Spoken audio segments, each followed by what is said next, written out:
Hello and welcome to the D3 Energy live stream. I am Greg Davis, founder of D3 Energy, and thanks for once again tuning in and being a part of helping build out this great conventional oil and gas revolution that is happening right now. So over the past week, I've been talking about some of the great pioneers in the oil and gas industry, the visionaries that led to America becoming, the dominant hydrocarbon producer that it is today. And now what I want to do is go into a series of videos where I'm going to talk about the high-tech oil field and how technology has led to this incredible revolution in America's hydrocarbon oil and gas industry.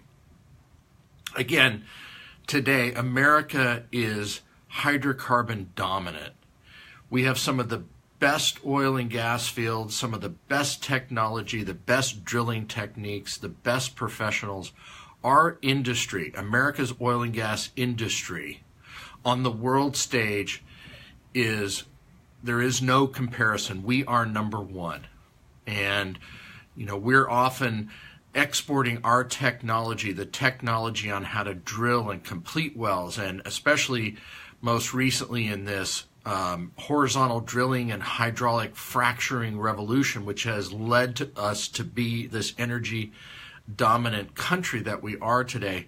We're exporting that technology. We have countries coming to us and wanting to learn from us, making deals so they can just be a part of this and experience it and take it back to their oil fields. And I've been talking about the leaders that had been the pioneers finding these great oil and gas fields that began this whole revolution. And in many cases, we're going back to those old oil fields, the legacy oil fields where we can take this new technology.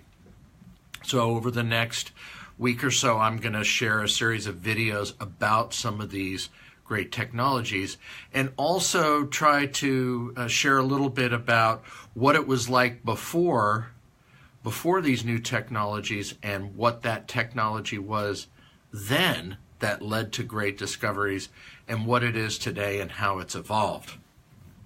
And so I want to start with a little story that my father loved to tell. And it relates to what I'm going to share with you. And he would tell this story, and I'm going to tell you how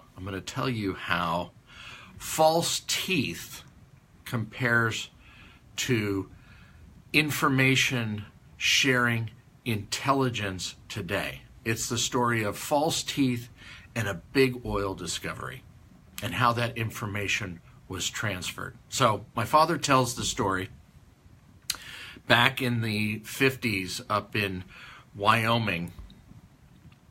He, at the time, before he became, very, very successful wildcatter, he used to spend all of his time out in the field, traveling from location to location, small town to small town, and he'd be on the rigs there when they were drilling. In fact, sometimes he and my mom would be on the rigs together. She would tell stories about how she would sleep in the campers there while the men would be out working and while my dad would be out working. And so my father was out in these oil fields, and he tells a story about one night he was in Rock Springs, Wyoming, which back in the 50s, 60s was a hub of activity, an old oil field town, western town. And he was in a saloon, and he was at the bar having a beer or whatever he would drink. He wasn't a big drinker, never was, but he was having a drink, and he was having dinner, and he was eating a steak. He loved steak. He loved meat, big meat eater, like me.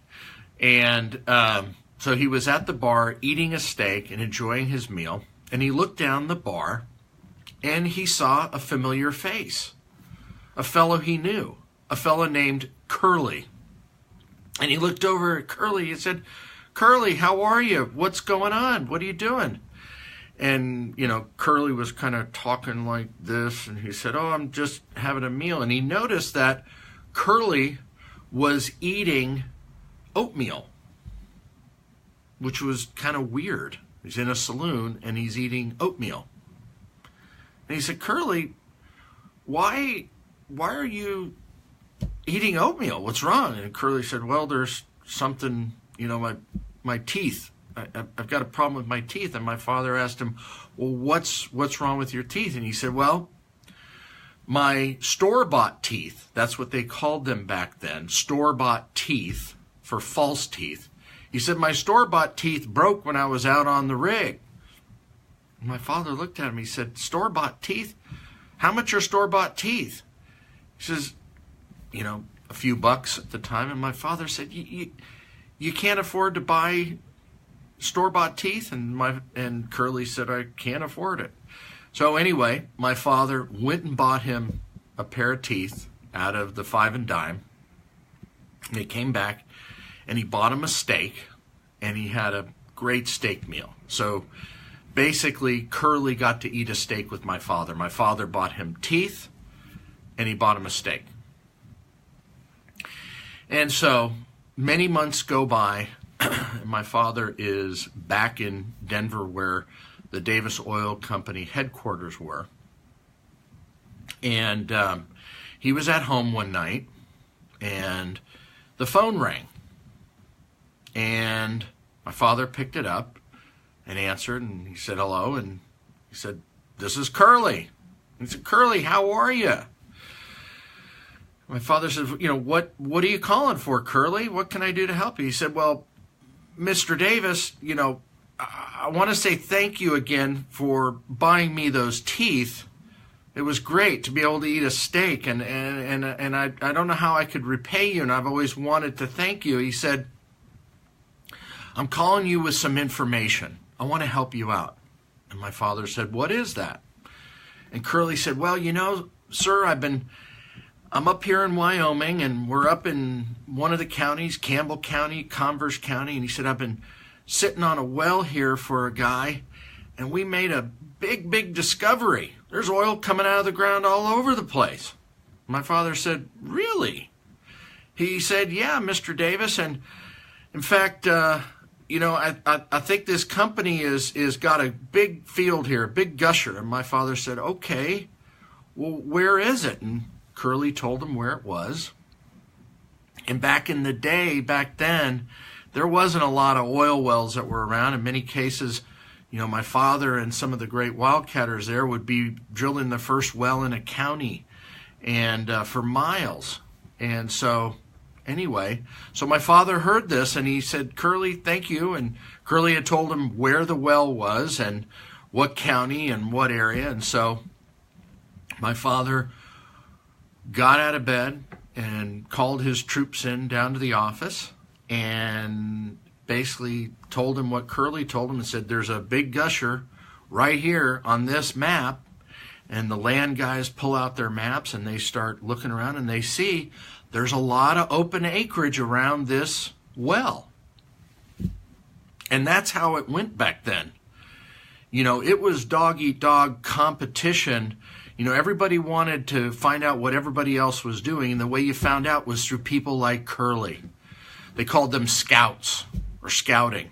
Intelligence. Back then, this was intelligence, like, spy agency intelligence, not CIA stuff, but like you hear about something and you can gather that information and quickly, try to capture value out of it. Well, long and short of it, the landmen, had pulled out the maps. They figured out what land was available, and quickly my father sent the troops with some money, and they went and leased up leases around this big discovery, the leases that weren't leased, that were open, and that led to a big oil field discovery. So, false teeth led to information, intelligence, which led to a big discovery. And that's how it was in the day. And that was about as high tech as it got. There was no computers then. There was phones, and you had, I'm sure Curly had to go to a pay phone, and my father had his phone at home, and there were phones in offices, but there wasn't, iPhones and cell phones and the internet to share information. You couldn't look on a computer to see where a well was drilling. The way you found out about a well was you had scouts or people sharing information, or, my father and his guys would sometimes go drive around and look for rigs on the horizon. And that's how they would find out about things. But how valuable that little bit of information was to, my father. And that story has played out throughout our industry's history. Many great oil fields were found, and then the next oil fields were found because somebody was, listening and trying to find out that information and look on a map and see if there was another oil field to be found. And so that's the story of false teeth, an oil field discovery, and information. Back then, that was the high-tech information scouting system, intelligence gathering system. Now, what does that have to do with today? Well, today, that kind of information where wells are being drilled, well logs, where leases are being taken, that is now all available on the internet. No longer do you have to have scouts in the field looking, with their binoculars to see if there's a rig and then to find out who leased what and what company. Now we can go, companies like mine and others can go online and find out information, incredible, vast stores of information through companies like Drilling Info and IHS, where we can go in and look, and all the data from that area, the wells that were drilled, the well logs, how much production came out of a well, leases, drilling activity, completion practices, is all at the touch of a button on our computers, which has led to this incredible revolution in our industry, because having data, being able to scout an area, being able to go in and look in a county and look at all the different wells that were drilled and start correlating those and look at what activity is happening and look at the volumes of oil that were taken out before, that is extremely valuable.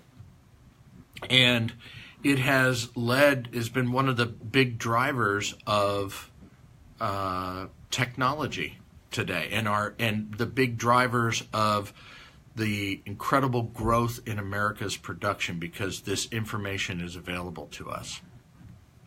So that's a little bit about we'll call it the digital oil field, the digital scouting, that is an evolution of the phone call from people like Curly in the oil field, telling my father where a new oil field was found.